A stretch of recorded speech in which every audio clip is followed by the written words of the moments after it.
Grab a majestic 1950s Cadillac Eldorado in your mind's eye. Think of the sweeping tail fins, the luxurious two-tone paint, the expansive wraparound rear window, and the sheer, unadulterated swagger of the entire package. Now take that magnificent American beast, stuff it into an industrial-sized washing machine, set the water to boiling hot, and leave it on the heavy-duty spin cycle for about 6 consecutive weeks. What you peel out of that dryer drum is today's subject, the utterly ridiculous, incredibly adorable, and profoundly delusional 1960 Fiat Weinsberg 500 Limousette. It is a car with a name that takes significantly longer to pronounce than the vehicle actually takes to drive past your house. If you want to know exactly how a vehicle the size of a single roller skate legally got away with calling itself a limousine, you need to stick around until the absolute end of this video. The story only gets weirder, and trust me, you do not want to miss the staggering, mind-bending horsepower figures we are going to dissect later on. Hit that like button, subscribe to the channel, and let's firmly squeeze our way into a very tiny slice of automotive history. To truly understand the absolute absurdity of the Weinsberg 500 Limousette, we have to travel back to the late 1950s and look at what can only be described as an unholy alliance between Italian practicality and German delusions of grandeur. Down in Italy, Fiat had just unleashed the Nuova 500 to the masses. It was the absolute perfect car for its specific era. It was incredibly cheap, fairly reliable, and exactly small enough to navigate through ancient winding Roman alleyways without taking out a cobblestone fruit stand. The standard Fiat 500 was essentially a motorized backpack. But up in Germany, a historic coach-building company called Karosseriewerke Weinsberg took one look at this charming little Italian meatball and said, "You know what this really needs? It needs to look like it belongs to a high-powered Wall Street banker, but scaled down proportionately for a family of enthusiastic hamsters."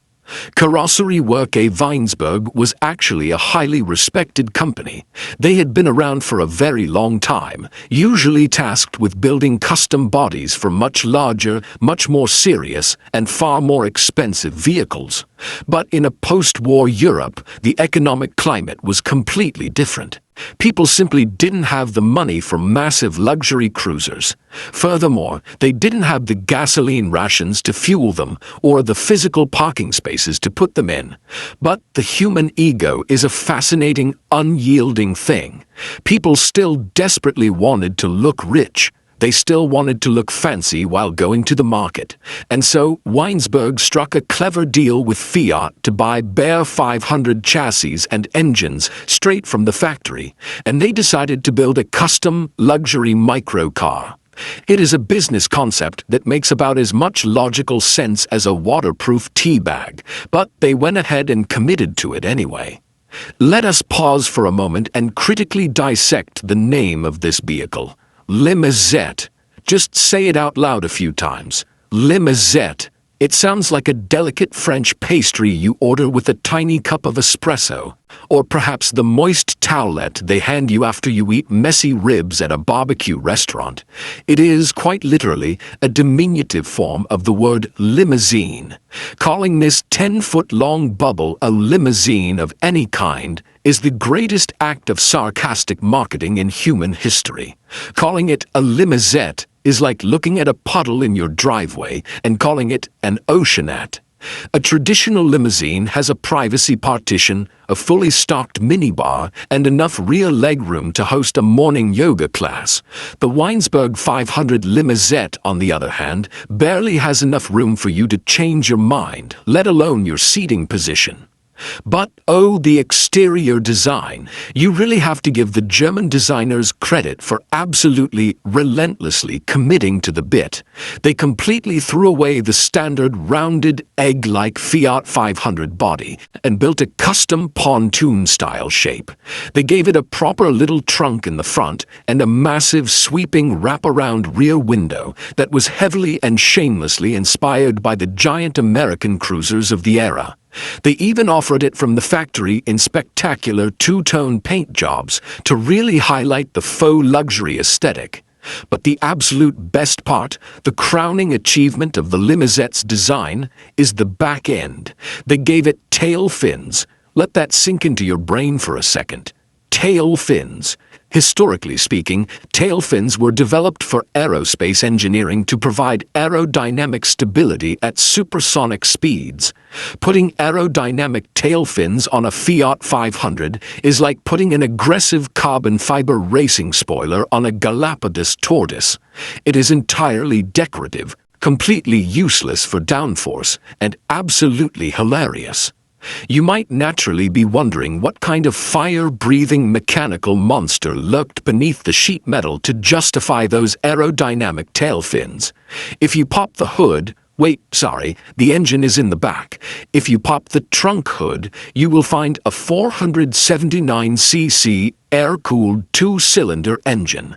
Straight from the factory, this throbbing power plant produced exactly 15 horsepower. I did not forget to add a 0 to the end of that sentence. 15. A moderately irritated Canadian goose has more low-end torque. A modern ride-on lawnmower could pull up next to the Limousette at a red light, rev its engine, and actively bully the little Fiat for its lunch money. When you mash your foot aggressively to the floorboards in a Weinsberg Limousette, you don't actually get acceleration, you get a very polite suggestion of forward momentum. The top speed was allegedly somewhere around 60 miles per hour, but reaching that mythical speed required a very specific set of environmental circumstances.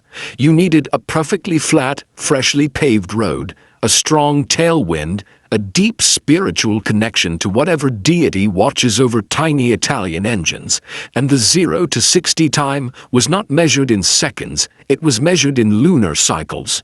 If you were drag racing a moderately athletic teenager on a 10-speed bicycle, it would require a slow-motion photo finish to declare a winner. The interior driving experience was equally comical. You didn't so much get into the car as you put it on, much like a pair of slightly too tight trousers. Once inside, you became intimately acquainted with your passenger. If you took a first date for a romantic ride in a Weinsberg Limousette, congratulations, you were legally common law married by the end of the trip, because your shoulders spent the entire 45 minutes heavily overlapping.